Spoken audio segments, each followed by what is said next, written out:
Did I mess up by buying my 2-year-old daughter a Peppa the Pig piñata for her birthday? This well-meaning gesture turned into tragedy happened today. Like many toddlers, my kid loves that horrible little creature called Peppa. While I was shopping for birthday supplies this week, I saw a Peppa piñata and instantly thought two things. The kid is going to love this, and I'm going to love seeing Peppa get deleted with a stick.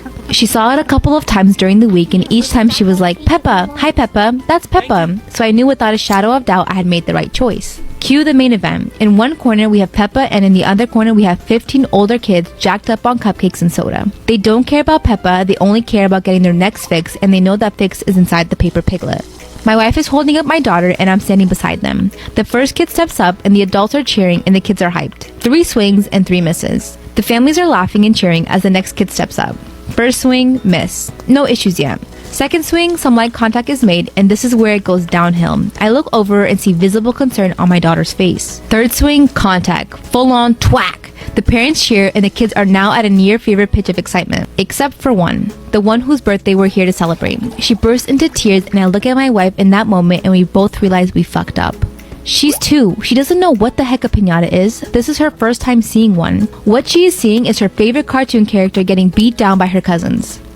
Babe, maybe you should take her inside. I don't think this is going to end the way we thought it was going to. Yeah, you're right. That should be the end of the story, right? A lesson learned on what not to do next time. Nope. My wife needed to use the bathroom, so my daughter was wandering around the living room. My mom, who was in the upstairs bathroom, comes downstairs and saw my daughter and the excitement going on outside and scooped her up and brought her back outside. I'm on the other side of the yard as I see my mom come out with my daughter and I start walking towards them. Too late. She stops at the end of the deck, giving my daughter an unobstructed view of what happened next. The kill shot. One of the older kids let loose a thunderous haymaker and explodes Peppa. The parents cheer and the kids lose their mind. They're fighting each other for candy over the corpse of Peppa. My kid unfortunately lost her goddamn mind. Full on ugly cry while muttering, "Peppa, Peppa, Peppa," in between sobs. Thankfully, kids that age have short memories, but it took her a good 45 minutes to fully settle down from watching the murder of her beloved Peppa. Nail-biting facts that you'll wish you never knew. You sweat on average 26 gallons in bed per year. If you convert 26 gallons into pounds, that's equivalent to 216.9 pounds a year you're just losing from sweating. Some tumors can have teeth, muscle, hair, and bone. It's called teratoma, and the most common place to get it is right in your testicles. Be careful with that one. Disneyland is filled with nothing but dead human remains. Thousands of families every year sprinkle their loved ones' ashes all over the rides. Apparently, it's such a big issue that staff is well aware of this going on. The dirtiest part of your house is actually the sink. In fact, sinks contain more poop than an actual toilet seat. So just because someone washes their hands doesn't mean they're always clean. In just 7 hours, elephants poop enough to outweigh an adult human. And for the last one, if a koala bear ever pees on you, you need to go get tested for STDs. That's because koala bear's pee contains chlamydia. This is why you should always sleep with a lamp on. A woman named Katie drove home from a long day of work. She puts her keys down and begins cooking dinner. She sits down, eats her dinner, and begins watching a late night TV show. She watches the show for a few hours, realizes what time it is, and begins to go to bed. She walks through the hallway and turns her light off.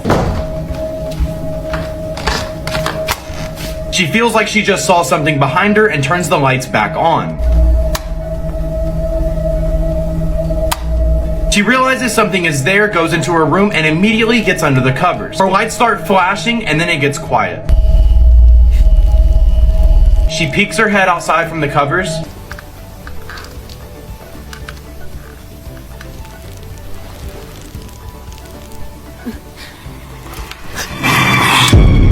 Send this video to a friend to see if they can make it all the way to the end. If you guys want to see more stories like this, make sure to like and follow. Serious TikTok videos part 1. TikTok user Noah.VQ works as a security guard when he captured something on camera. He said he heard a noise coming from some of the hallways, so he picked up his phone and started recording. That's when he saw a bunch of empty rooms and began to hear noises. As he's recording a bunch of these empty rooms, he comes across one room where he thinks he saw something. Take a look at the video. Alright guys, I'm at the empty floors. I was hearing some noise coming up right now. It's kind of freaking me out, so I'm gonna be filming a little bit, saying some shit.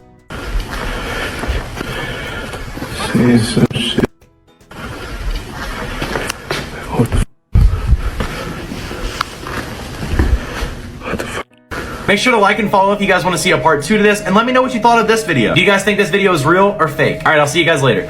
This is why you should always know a preacher. A man named Jack went to church on Sunday. He sat next to the preacher and said that he needed to talk. The preacher asked what's wrong, and Jack says, I just can't do this anymore. The preacher says, can't do what anymore? Jack says, deal with my ex-wife. She's driving me crazy. The preacher says, what is she doing that's causing you to feel this way? Jack says, she's driving me insane. She's trying to take my kids away, and I can't let her do that. The preacher says, I understand, but you need to do things the legal way. There's not much I can do for you other than pray. Jack stops and looks at the preacher for a second. Jack says, lawyers can't help me, Father. The preacher says, why not? Jack says, my ex-wife is dead. I need an exorcist. If you guys want to see more stories like this, make sure to like and follow. This is Messed Up Stuff I've Seen at Hippie Gatherings, Part 1. I grew up in what some would call an alternative household. When I was a kid, my parents would sometimes take me to this place called the Rainbow Gathering. They're all over, but we would always go to the one in Florida. And honestly, it's probably exactly what you'd expect from any place called a Rainbow Gathering.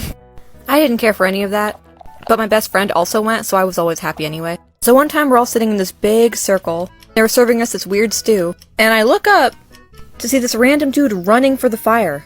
He jumped over it and cleared it like a gazelle. It was actually really impressive. But then he just disappeared over the other side, and no one saw him for a few minutes, until we heard the blood-curdling scream. When they yanked him out, he was yelling, "My toes off!" And indeed it was. They wheeled him away in a wag down this old path into the woods. He was screaming the whole time. It was really messed up. The weirdest part is that everyone around me kind of just kept eating. I thought he went to the hospital, but my friend saw him later that day with a rag around his toe.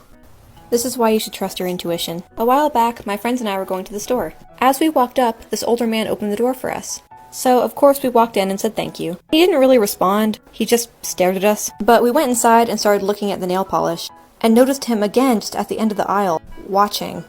Eventually, he left us alone, and we went and checked out. As we were leaving, though, I got the feeling that I should look behind us. And when I did, there he was, waiting. So I went, guys, I think we're being followed. I have a lot of anxiety, and I'm very paranoid. My friends were kind of just like, okay, but they still sped up. When we checked again, he was jogging towards us. It'd be so cool if we were superheroes and had this badass pose ready, full catchphrase for each of us, awesome theme music, but sadly, we're not in the Marvel Universe. Instead, we hopped in our car and locked the doors.